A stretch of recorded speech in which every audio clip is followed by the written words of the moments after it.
बोले महाकाल महाराज की। आज का दिन उज्जैन के लिए, मध्य प्रदेश के लिए और पूरे देश के लिए जोड़ के कहूं तो कोई अतिशयोक्ति नहीं होगी। यशस्वी प्रधानमंत्री श्रीमान नरेंद्र मोदी जी का जोरदार अभिनंदन को ये मेडी सिटी की कल्पना अगर किसी ने की है हेल्थ डिपार्टमेंट को लेकर के, वो है एकमात्र दुनिया के सबसे बड़े देश के सबसे बड़े गणतंत्र के नायक यशस्वी प्रधानमंत्री श्रीमान नरेंद्र मोदी जी। हमें इस बात का आनंद है, परमात्मा की कृपा से। कभी कभी मेरे पूर्ववक्ता अनिल जी, दूसरे अनिल जी, सभी का मनोभाव यही है, कुछ कुछ कारण से अटकता गया मेडिकल कॉलेज, लेकिन आज ये जो मंच शोभायमान है, जोरदार अभिनंदन करो पूरे मंच के लिए। इस कार्यक्रम के साक्षी बन रहे हमारे उप मुख्यमंत्री और स्वास्थ्य मंत्री श्रीमान राजेंद्र शुक्ला जी, जोरदार अभिनंदन राजेंद्र जी का भी।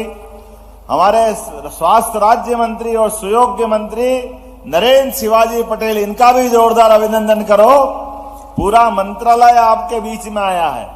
हमारे यशस्वी प्रभारी मंत्री गौतम टेटवाल जी, जब से आए गौतम जी, हमारे लिए रोज दिन दूना रात चौगुना उज्जैन का विकास हो रहा है। इस अवसर पर हमारे माननीय सांसद, जो खास तौर पर मेरी बात के आधार पर पता नहीं कहां दक्षिण भारत में थे, हमारे अनिल फिरोजिया जी, जोरदार अभिनंदन अनिल फिरोजिया जी का। और दूसरे माननीय सांसद बाल योगी उमेश नाथ जी महाराज जी को भी प्रणाम करता हूं, आपका भी अभिनंदन है।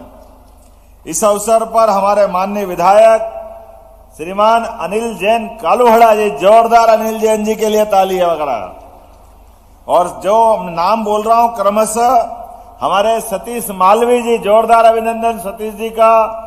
जितेंद्र पंड्या जी का, बड़नगर विधायक डॉक्टर तेज बहादुर जी का।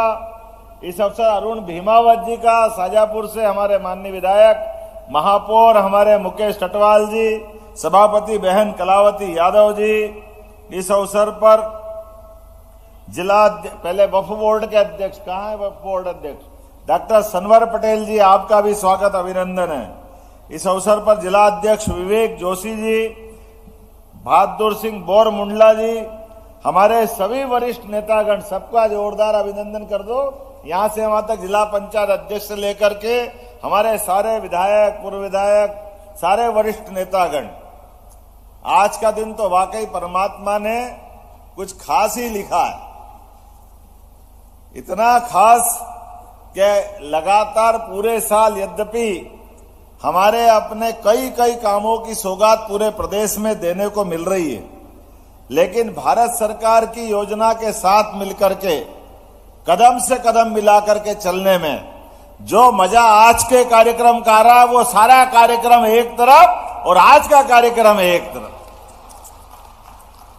क्योंकि जो कार्यक्रम किया जा रहा है, जो उपलब्धि दी जा रही है, कितना अलग प्रकार का संयोग है, सुखद संयोग है। मैं राजेंद्र जी को बता रहा था, मैं जब पैदा नहीं हुआ उस समय से यहाँ के लोगों की आग थी कि यहाँ मेडिकल कॉलेज होना चाहिए।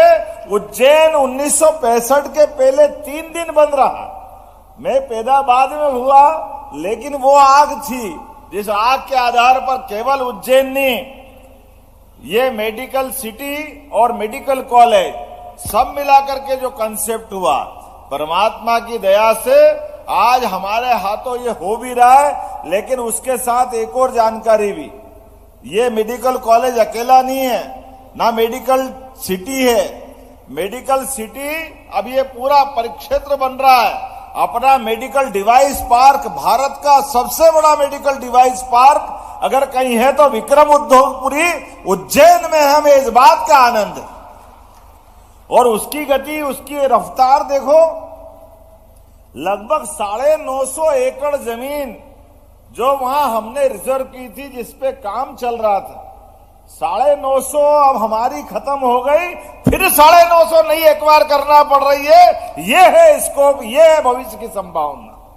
इस अपने आप में ये सारी कहानी कह देता है। बड़े बड़े उद्योगपति, बड़े बड़े निवेशक जो भी चाह रहे हैं, यहां अगर हम ये इसी स्थान की बात कर रहे हैं तो इसी स्थान पर हाईटेक हेल्थ फैसिलिटीज से लेस ये होगी मेडिसिटी। लेकिन ये केवल अभी तो एक सिलसिला है, ये यहाँ जो सिलसिला है ये रुकने वाला नहीं है। पहले तो आनंद मनाओ, 592 करोड़ 30 लाख की लागत से आज हमने इसका भूमि पूजन किया है, ये आनंद की बात है। और एक ऐसे कंसेप्ट से बनाई जा रही है पूरी मेडिकल सिटी जिसमें कम से कम जमीन में ज्यादा से ज्यादा सुविधाओं को एक ही जगह पर इकट्ठा करने का प्रयास किया है। जो इसकी खासियत है वो खासियत भी इसी प्रकार की है। हमारा समूचा कैंपस, कहीं जाने की जरूरत नहीं है।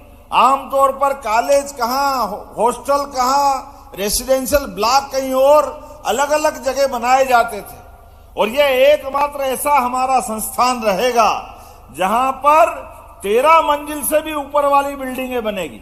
ये जो हाई राइज बिल्डिंगों का एक पूरा सिलसिला चालू होगा, ये हाई राइज के मतलब एक एक इंच जमीन का उपयोग अपनी सेवाओं के लिए होना चाहिए और कम से कम जगह में ज्यादा से ज्यादा सुविधाएं मिले। जल्दी से जल्दी डॉक्टर, नर्स, पैरामेडिकल सारा स्टाफ, उसका रेसिडेंशियल कैंपस भी वहीं बने। उसी के साथ साथ सभी प्रकार की फैकल्टी वो भी रुक सके। सभी प्रकार के विभिन्न विभागों के माध्यम से कोई भी चिकित्सा के क्षेत्र की सर्जरी या कोई भी चिकित्सा के क्षेत्र की बीमारी का इलाज यहीं पर होगा, कहीं जाने की जरूरत नहीं है। ये पूरा का पूरा कॉन्सेप्ट, और उससे भी आगे बढ़कर भविष्य की दृष्टि से भी जिस नए क्षेत्र में जाना पड़ेगा उस सबके लिए पर्याप्त इंतजाम। और भाग्य की बात है, ये हमने अपनी इस मेडिकल कॉलेज के मेडिसिटी के कैंपस को ये 1872 में स्थान चयन हुआ है। 1872 का पूरा ये चिकित्सा क्षेत्र की सुविधाओं के लिए रिजर्व की गई लैंड।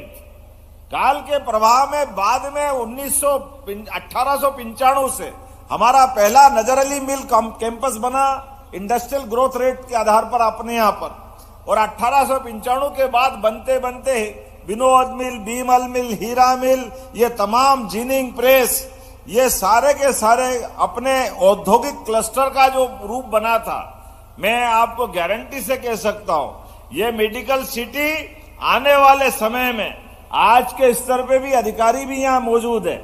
अभी ये यहाँ का कैंपस तो पूरा होगा, लेकिन भविष्य की जितनी आवश्यकता है वो सारी लैंड भी अभी हमारे पास और रिजर्व है, ये मैं बताना चाहता हूं।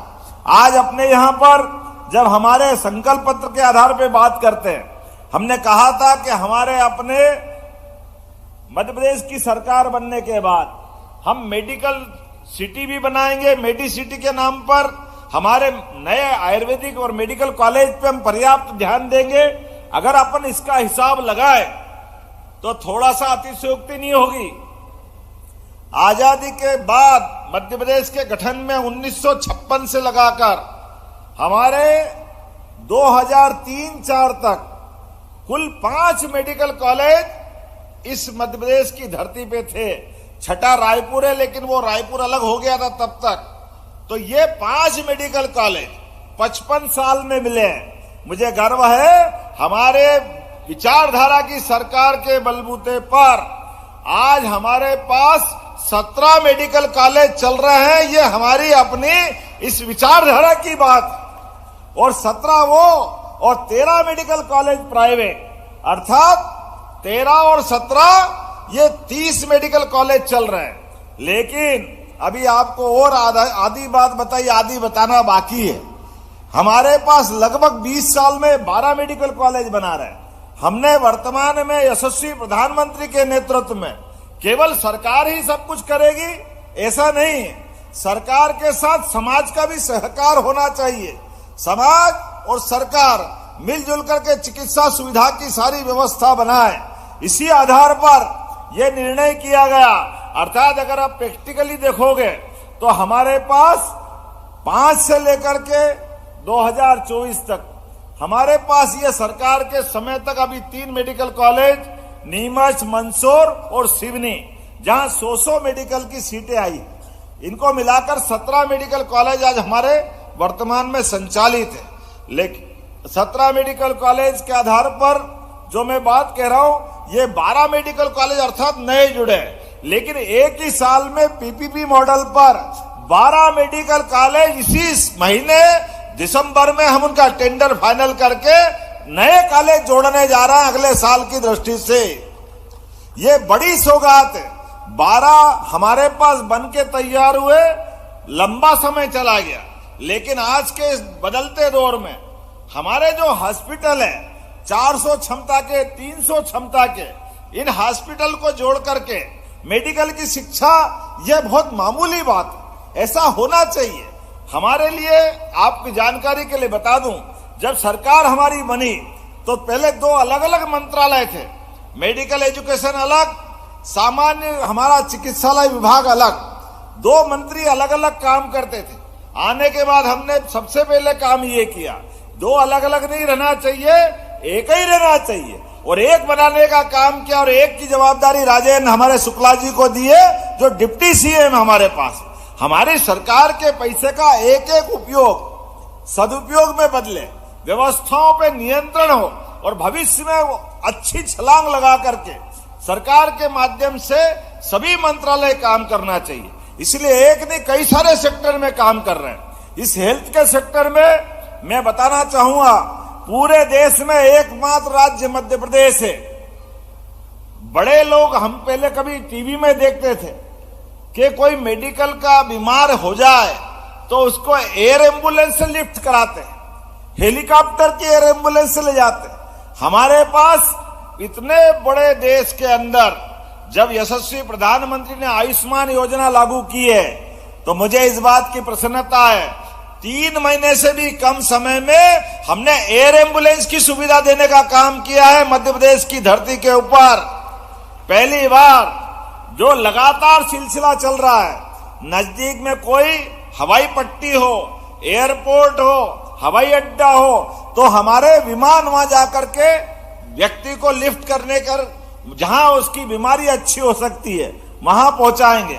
हमारे रीवा में तो 24 घंटे एयर एम्बुलेंस का काम होने लगा है, क्योंकि वहां नाइट लैंडिंग चालू हो गई। पहले वो केवल दिन में उड़ाते थे, अब 24 घंटे महाकौशल, विंध्य, क्योंकि वहां हमारे पास एक एक एयरपोर्ट है।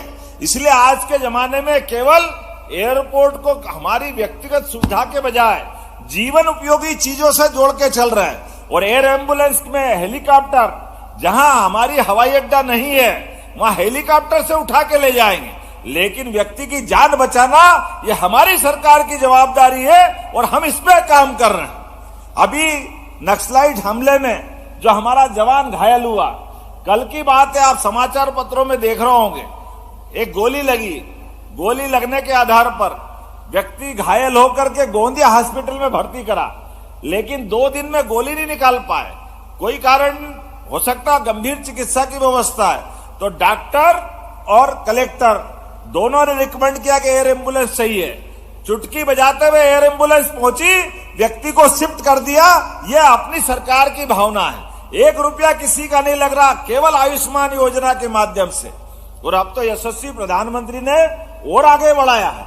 मैं आपके माध्यम से यह बात इसीलिए कह रहा हूं कि हमारे द्वारा चिकित्सा के मामले में आज की स्थिति में लगभग प्राइवेट स्तर पर 2575 सीट, हमारी ये 100 के 3 मेडिकल कॉलेज जोड़े, तो हमारे पास मध्य प्रदेश के अपने बच्चों के लिए नीट क्वालिफाई करने के बाद लगभग 2575 और 13 प्राइवेट मेडिकल कॉलेज मिला लें तो 5000 से ज्यादा सीटों की व्यवस्था मध्य प्रदेश की धरती पे हो गई है। ये बहुत बड़ी बात है, जोरदार अभिनंदन करो माननीय प्रधानमंत्री जी के माध्यम से। और आने वाले इस सरकार के सत्र के साथ साथ हमने प्रयास किया है, आने वाले 2 साल में ये 10,000 तक ले जाएंगे सारे मेडिकल कॉलेज को पूरा करते हुए। और केवल एलोपैथिक नहीं, आयुर्वेदिक भी 13 मेडिकल कॉलेज बनाने के लिए हमने संकल्प लिया। 5 आयुर्वेदिक मेडिकल कॉलेज इसी सत्र में प्रारंभ कर रहे हैं और बचे हुए 7 मेडिकल कॉलेज अगले सत्र में चालू कर रहे हैं। हमने संकल्प लिया है, उज्जैन में अभी हमारे पास एलोपैथिक का आज कॉलेज चालू होने के लिए भूमि पूजन हुआ है। आयुर्वेदिक का प्रदेश का एम्स में होने वाला हमारा सबसे अच्छा संस्थान धन्वंतरी आयुर्वेदिक कॉलेज यहाँ है। हमारे इसी परिसर से बहुत आगे नहीं है, लेकिन इसके लिए भारत सरकार तक प्रस्ताव पहुंचा जा चुका है और मेरी 2 मीटिंग हो गई है सांसद जी। भगवान चाहेगा तो 2025 में हम उस नए हमारा अपना जो एम्स आयुर्वेद वाला कॉलेज है वो अपने मध्य प्रदेश के साथ उज्जैन में मिलेगा। मैं उम्मीद कर रहा हूं जितने भी हमारे सामान्य विश्वविद्यालय है, सारे के सारे विश्वविद्यालय, जैसे हमने बीएससी एग्रीकल्चर चालू कराया, इसी प्रकार से हमने कहा है कि ये जो पैरामेडिकल, नर्सिंग, इन कोर्स में रोजगार भी है, तो हमारे अपने सारे विश्वविद्यालय सब पैरामेडिकल और नर्सिंग के अपने अपने कॉलेज खोले। ये निर्णय भी हमने किया है ताकि अधिकतर लोगों को नीचे तक लाभ मिले। इसी प्रकार से पैरामेडिकल और नर्सिंग की परीक्षाएं भी हमारे सामान्य विश्वविद्यालय के माध्यम से होना चाहिए। अधिकांश जगह विकेंद्रीकृत व्यवस्था होना चाहिए। इसी के साथ साथ ऐसी बहुत सारी बातें हम करना चाह रहे हैं, लेकिन आपकी जानकारी के लिए बता दूं, एक और निर्णय हमने किया है। किसी भी हॉस्पिटल में अगर एम्बुलेंस घायल को लेके आती है तो ये बड़ी सौगात मिलती है, लेकिन जब कोई व्यक्ति का शरीर छूट जाए और वो कोई कारण से, परमात्मा की लीला है, हमारे हाथ से हमारा मरीज निकल गया और ऐसे में बड़े खराब दृश्य बनते थे। व्यक्ति की शरीर, उसकी मट्टी, उसका शव लेकर के कोई साइकिल पे जा रहा है, कोई ठेले में ले जा रहा है, कोई गाड़ी में ले जा रहा है। शहर वाले तो ठीक है, गांव में बहुत दिक्कत थी। हमने निर्णय किया है हर व्यक्ति के लिए ऐसे कष्ट के समय सरकार दिखना चाहिए, इसलिए प्रत्येक हॉस्पिटल में संवाहन की व्यवस्था की है। हर व्यक्ति के लिए अगर जरूरत पड़ती है तो घर तक पहुंचाने की व्यवस्था निःशुल्क सरकार के द्वारा करने का फैसला लिया। ऐसे एक नहीं, मैं कई सारी बातें बता सकता हूं। इंदौर, ग्वालियर, जबलपुर, रीवा हमारी सुपर स्पेशलिटी हॉस्पिटल की सुविधाएं इसके माध्यम से अब दे रहे हैं। सिकल सेल एनीमिया, ये तो इतनी खराब बीमारी है, खासकर आदिवासी अंचल में सिकल सेल की बीमारी से भारी पैमाने पर कष्ट होता है, लेकिन इसका समूचा उन्मूलन करने का हमने निर्णय किया है। ऐसी एक नहीं, बहुत सारी बातें मैं बता सकता हूं, लेकिन आज के समय में खास करके जब यहाँ पे मैं बात कर रहा हूं तो हमारे यहाँ इसी मेडिसिटी के माध्यम से 1500 से अधिक बेड वाले सुपर स्पेशलिटी और मल्टी स्पेशलिटी हॉस्पिटल का यहां प्रबंधन किया जाएगा। ये बड़ा निर्णय है अपने आप में। 1500 बहुत बड़ी संख्या होती है, लेकिन ऐसी कई सारी चीजें हैं हमारे पास। आने वाले समय में मध्य प्रदेश के अंदर मेडिकल टूरिज्म भी बढ़ रहा है। हमारे यहाँ इंदौर में अरविंदो मेडिकल कॉलेज के माध्यम से विदेश के लोग भी इलाज कराने आ रहे हैं। तो हम जब महानगर की कल्पना कर रहे हैं, इंदौर, उज्जैन, देवास, धार, ये मेट्रोपॉलिटन सिटी में बदलेगा, लेकिन ये नहीं, हमारा ग्वालियर, जबलपुर, भोपाल और रीवा, सतनाम जोड़ करके भी एक तरह से महानगरों की कल्पना की गई। आने वाले 2047 तक जब देश का शतक पूरा होगा, अमृत काल पूरा होगा, तो ये समूची सुविधाओं के आपस में एक दूसरे से तालमेल कराने के लिए हमने मेडिकल टूरिज्म के आधार पर भी इसी प्रकार की मेडिसिटी के लिए प्राइवेट सेक्टर के लिए भी प्रयास किया है।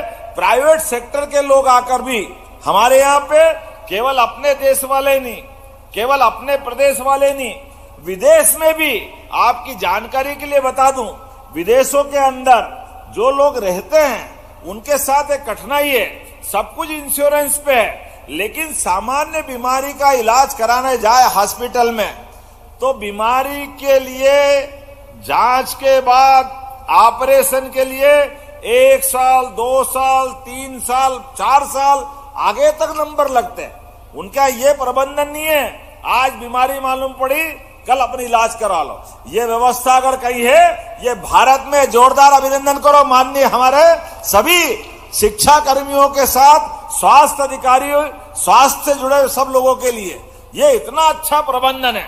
तो जब बीमारी कहीं भी हो, किसी देश में भी हो, अगर वो उसके पास संसाधन है, वो अगर हमारे पास आकर लाभ ले सकता है, तो हम क्यों लाभ नहीं देंगे? ये तो हमारा फर्ज बनता है। हमने कहा है सर्वे भवन्तु सुखिनः सर्वे सन्तु निरामया। तो ये वेद वाक्य खाली बोलने के लिए नहीं है, पूरी दुनिया के लिए। कहीं से भी कोई बीमार आए, कहीं से भी कोई कष्ट में आए, उसको अच्छा करके देने की ये हमारी लंबी परंपरा है। हम इस दोबारा भारत के अंदर मेडिकल टूरिज्म को बढ़ावा देने के लिए सबसे पहले कोई सरकार सक्रिय है तो मुझे गर्व है, मध्य प्रदेश सरकार माननीय मोदी जी के नेतृत्व में डबल इंजन के रूप में अपनी रोल अदा करना चाह रही है।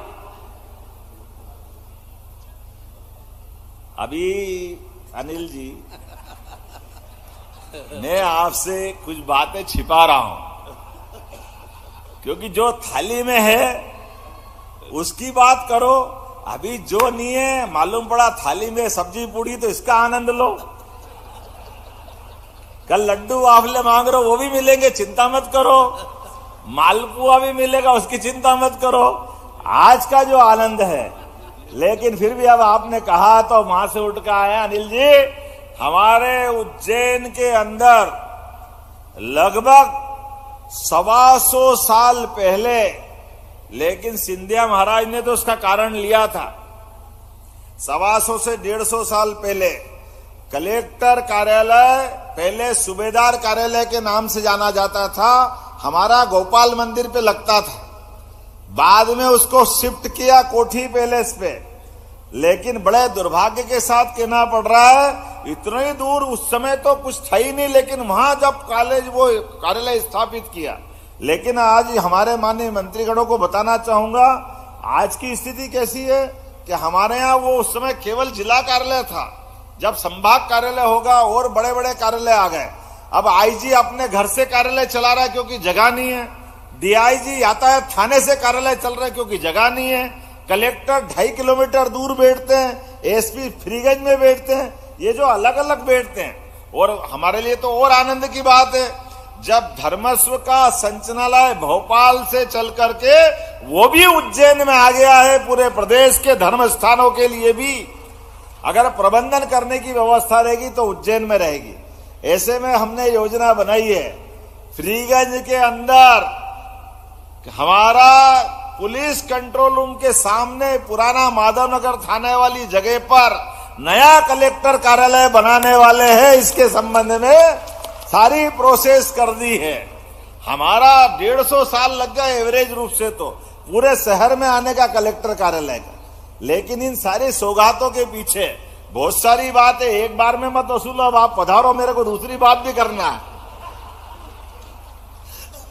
आज के इस अवसर पर, चूंकि ठंड का टाइम है, अब हेलीकॉप्टर उड़ नहीं पाएगा, आने वाले समय के लिए भी बहुत सारी बातें रख रहा हूं। लेकिन ये बात हमारे को याद है कि हमारे यहाँ आयुर्वेदिक का कॉलेज है, एलोपैथिक का कॉलेज है, ये डॉक्टर तेज बहादुर होम्योपैथिक के कॉलेज वाले, इनका आग्रह है कि वो भी आना चाहिए उज्जैन में। मेडिसिटी बना रहो तो मैं यही घोषणा करता हूं, हमारा होम्योपैथिक कॉलेज भी उज्जैन में खोला जाएगा। इसके दृष्टि से ये मेडिसिटी का ही पार्ट है। डॉक्टर साहब, मैं एक बात करके अलग से नहीं कर रहा हूं, लेकिन इसको जोड़ करके उज्जैन में हमारा इस प्रकार से ये बड़ा काम होगा। आज मैं बातें तो बहुत सारी कर सकता था, लेकिन समय की थोड़ी कमी है। आने वाले समय में हम सब जानते हैं, पहला सुख निरोगी काया, इसलिए आज अपनी ये जो सुविधा दी जा रही है, कोशिश कर रहे हैं, जैसा हमारे विभाग के मंत्री जी ने कहा है कि सिम्हस्थ 2028 में, लेकिन ये प्रयास रहेगा किसी भी हालत में सिम्हस्थ के पहले ये पूरा कैंपस बनकर के चलायमान हो जाए। इस संकल्प के साथ एक बार फिर इस पूरी सौगात की बधाई देता हूं। बहुत बहुत धन्यवाद। भारत माता की। बहुत बहुत धन्यवाद माननीय मुख्यमंत्री जी। 592 करोड़ से ज्यादा की लागत से आपने एक बड़ी सौगात, जोरदार तालियां बजाएं। एक दूरदर्शी नवाचार उन्मुख मुख्यमंत्री हम सबको मिले हैं, अपने नवाचार के लिए जाने जाते हैं, अब हित लाभ वितरण के लिए। सबसे पहले हमारे 3 हितग्राही हैं सामुदायिक स्वच्छता परिसर यानी स्वच्छ भारत मिशन से श्रीमती मंजू मुकेश